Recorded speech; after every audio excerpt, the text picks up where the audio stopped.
What I was saying, someone's drinking on the edge of the water, and all of a sudden, the crocodile jumps out. Oh, I can see Coming up, Russ. Come on. Oh, you're good. This one here, this is little boy. He's the second biggest in this lagoon. He's about 3.5 metres long. I'll just angle this boat a touch so you get a better look at him.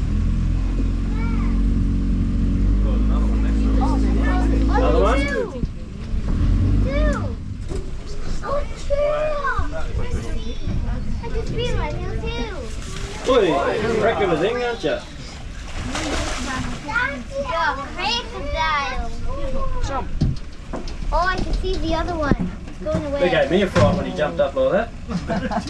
Hi, Mr. Crocodile Man. Hi, Crocodile Man.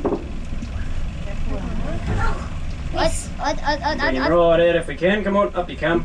Have to scare me like that. You can work for the bloody food. Come on, a bit closer. Oh, you got in the water. Spin around again.